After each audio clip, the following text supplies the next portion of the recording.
ঢোলা মানে টিএমসির আদুর ঘর, কিন্তু আমরা ব্যক্তিগতভাবে মানি বা আমরা বিশ্বাস যে বর্তমানে ঢোলা অঞ্চলে মানে আইএসএফের আদুর ঘর।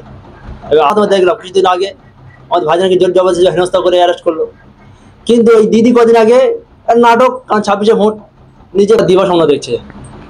এটুকু বলতে পারি 26-এ আপামর জনগণের সাথে নিয়ে আমাদের পীরজাদা নওশাদ ভাইজানের নেতৃত্বে আগামী দিন লড়াই হবে। আশা করছি আমরা অনেকটা ভালো ফল করবো। আদৌ ভোটই হয় না তো সাল্লাকে ভোটে জিতে যে আপনি ডকুমেন্টস দেখান না, একটু সাধারণ মানুষ অবজার্ভ করে দেখবেন, কথা বলে দেখবেন, আদৌ ভোট হয় না, সব জায়গায় ছাপা মানে। আপনি ওটা দেখেছেন ঠিকই, এটাও ভালো খেয়াল করবেন, দেখবেন একটা বুথে হয়তো 6টা পোল, 6টা ভোটার, সেখানে পোল হচ্ছে কত 700। এই তো ভিডিওটা মানে এখানে পুরো পরিষ্কার, মানে বিরোধীদের কোনো জায়গা নেই। অনৈতিক অগণতান্ত্রিক রাজ চলছে, গুন্ডা রাজ চলছে ওখানে। দেখুন একটা কথা বলে রাখি আপনার চ্যানেলের মাধ্যমে, বাংলা কারো বাপের নয়। এখন কালীঘাটের মমতা টালি চালে যিনি বসে আছেন ওনার বাংলা নয়, বাংলা আপামর জনগণের সবার বাংলা। আমরা এই পশ্চিমবাংলার নাগরিক, এখানে ভোট দিই, এখানে খাই পড়ি, সবকিছু এখানে কাজকর্ম শুরু করে কাজকর্ম করতে যাই। এখানে কেউ যদি মনে করে দাদাগিরি দেখাবো, গণতান্ত্রিক প্রক্রিয়া আগামী দিন দেখিয়ে দেবো। এইটুকু বলতে পারি, এখানেই ভোট দিই, এখানেই আমরা প্রতিবাদ করব। এবং উনি যেটা বলেছিলেন যে গুলিগুলি করবে সবচেয়ে বড় শত্রু আমি হবো। তো এটুকু বলতে পারি, আমার নওশাদ ভাইজানের নেতৃত্বে কলকাতার রাজপথে শুরু করে বাংলার গলিগুলি সব জায়গায় সর্বত্র গুলিগুলি চলছে, আর গুলিগুলি চলবে আগামী দিন, যতদিন না ওয়াকাফ বিল প্রত্যাহার করে। আজকে দাদা কি বলবেন, আজকে এই যে পার্টি অফিস 15, এই যে এই এলাকার প্রথম সুন্দর এবং বড় পার্টি অফিস, আর আমরা সকলে জানি ঢোলা অঞ্চল মানে তৃণমূলের আতুল ঘর এবং তৃণমূলের দাপট চলে, এখানে বড় বড় লিডার রয়েছে, তাদের কথায় মানুষ ওঠে বসে। কি বলবেন যে এত বড় পার্টি গড়ে তুলেছে? দেখুন সর্বপ্রথম বলি, আমি যেটা বলছিলেন ঢোলা মানে টিএমসির আদুর ঘর, কোনো অঞ্চল কারোর আদুর ঘর সেটা যে মানুষ তার কাছে বিষয়, কিন্তু আমরা ব্যক্তিগতভাবে মানি বা আমরা বিশ্বাস যে বর্তমানে ঢোলা অঞ্চলে মানে আইএসএফের আদুর ঘর। এবার আগামী দিন এই যে পার্টি অফিস উদ্বোধন হলো, আগামী দিন এখান থেকে আমাদের পার্টির যাবতীয় কাজকর্ম শুরু করে যাবতীয় সবকিছু এখান থেকে হবে, এবং আগামী দিন আমাদের এই ঢোলা অঞ্চল আইএসএফের অঞ্চল হিসেবে পরিচিতি লাভ করবে, এটুকু আশা করছি। মুখ্যমন্ত্রী যে পরিযায়ী শ্রমিকদের জন্য সুবিধা চালু করেছে, অনেকে কটাক্ষ করছে বিরোধী দল যারা রয়েছে, এটা ভোট ব্যাংক বলে তারা দাবি করছে যে পরিযায়ী শ্রমিকরা বাইরে রয়েছে, বিদেশে রয়েছে, তাদেরকে 5,000 টাকার ভাতা দিয়ে ভোটটাকে ক্যাপচার করার চেষ্টা করছে। কি বলবেন? এটা তো স্বাভাবিক, কারণ 26-এ সামনে তো 26-এ ভোট। আর আজকে আপনি দেখুন না, যখন ওয়াকাপ নিয়ে আন্দোলন করতে গেলাম বললো এখানে আন্দোলন করা যাবে না, কিন্তু প্রতিনিয়ত আমরা ওয়াকাপ থেকে শুরু করে পরিযায়ী শ্রমিক যে বাইরে হেনস্থা হচ্ছে, তার বিরুদ্ধে যদি কোনো দল এবং কোনো ব্যক্তি যদি সর্বপ্রথম নাম, সেটা হচ্ছে আমার পীরজাদা নওশাদ ভাইজান, যিনি আমাদের সকলের প্রাণপ্রিয় ভাইজান এবং ভাঙড়ের বিধায়ক। তার নেতৃত্বে প্রথম কলকাতার রাজপথে পরিযায়ী শ্রমিকদের বিষয়ে সর্বপ্রথম আন্দোলন করা হয়। আমরা করলে আমরা করতে পারবো না। এই যে কি আপনি তো দেখলেন বা আপনাদের মাধ্যমে দেখলাম কিছুদিন আগে আমাদের ভাইজানকে জোর জবরদস্তি হেনস্থা করে অ্যারেস্ট করলো, কিন্তু এই দিদি কদিন আগে নাটক, কারণ 26-এ ভোট নিজে পায়ে একটু কলকাতার রাজপথে মেলা নেন, পা মেলা নেন, এছাড়া কিছু নয়।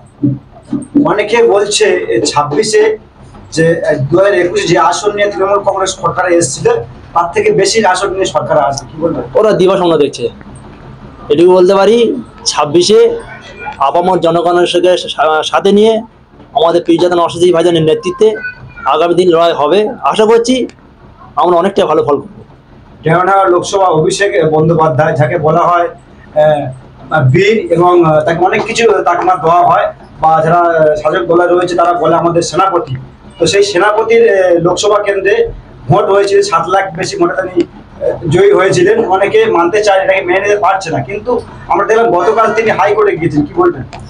তো ওই তো ওখানে তো খেলা, আদৌ ভোটই হয় না তো সাল্লাকে ভোটে জিতে যে আপনি ডকুমেন্টস দেখান না, একটু সাধারণ মানুষ অবজার্ভ করে দেখবেন, কথা বলে দেখবেন, আদৌ ভোট হয় না, সব জায়গায় ছাপা মানে। দেখেছি বুথ ভিত্তিক যে রেজাল্ট আমাদের কাছে রয়েছে এই মুহূর্তে, সেখানে দেখছি বিরোধী বা আইএসএফ বা সিপিএম সেখানে এক একটি বুথে 1টি 2টো 3টি করে ভোট পেয়েছে, বেশি পায়নি। কি বলবেন?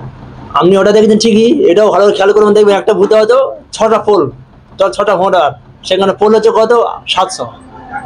এই তো ভিডিওটা মানে এখানে পুরো পরিষ্কার, মানে বিরোধীদের কোনো জায়গা নেই। অনৈতিক অগণতান্ত্রিক রাজ চলছে, গুন্ডা রাজ চলছে ওখানে। ওয়াকাফ মুসলিমদের যে ওয়াকাফ সংশোধনী বিল যে 2024-এ মোদী সরকার তৈরি করেছে বা পাস করেছে, তারই প্রতিবাদে আপনারা আন্দোলন করছে, আইএসএর তরফ থেকে তাদের গ্রেফতার করা। আমি বলছি দিল্লিকে আন্দোলন করতে হবে। দেখুন একটা কথা বলে রাখি আপনার চ্যানেলের মাধ্যমে, বাংলা কারো বাবার নয়, এখন কালীঘাটের মমতার টালি চালে যিনি বসে আছেন ওনার বাংলা নয়। বাংলা আপামর জনগণের সবার বাংলা।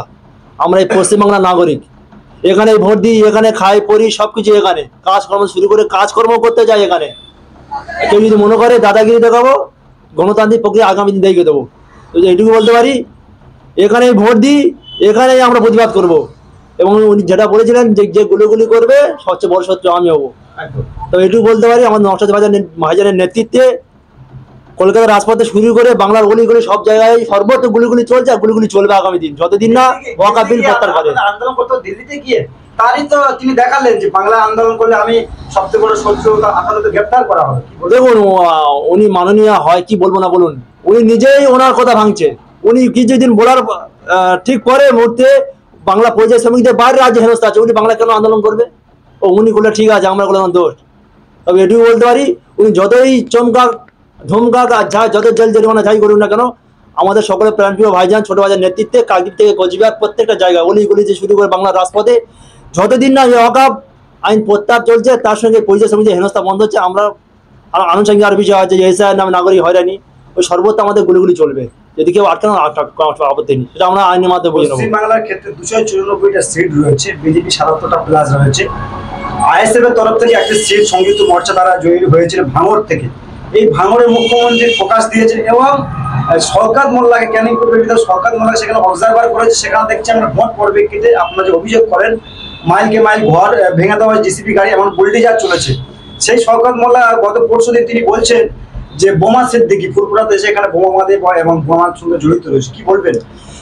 আচ্ছা আমি এটা বলে রাখি আপনার, আপনি বলছেন বোমা সিদ্দিকী যেটা বলছেন, আপনি ভালো সরি মিস্টেক, যেটা আপনার মাত্র যেটা শুনছি বা দেখছি আমরা। তো এটুকু বলে রাখি যে বোমা সিদ্দিকী যে কমেন্ট উনি যে বক্তব্য রাখছেন কমেন্টগুলো ভালো করে পড়ে দেখবেন। উনি অনেক কিছু বলে, এর আগে অনেক কিছু বলেছেন, কিন্তু আপামর জনসাধারণ জানে কে আসলে বোমা সিদ্দিকী, কে বোমগুলি বন্দী করে রাজনীতি করে আর কে সহ্যতা রাজনীতি করে। তবে এটুকু বলে রাখি, বাংলার মানুষ আজকের দিনে দাঁড়িয়ে যথেষ্ট সচেতন মানুষ, যথেষ্ট বোঝে। তবে আজকের দিনে দাঁড়িয়ে পুরো পরিষ্কার, জলের মতো পরিষ্কার।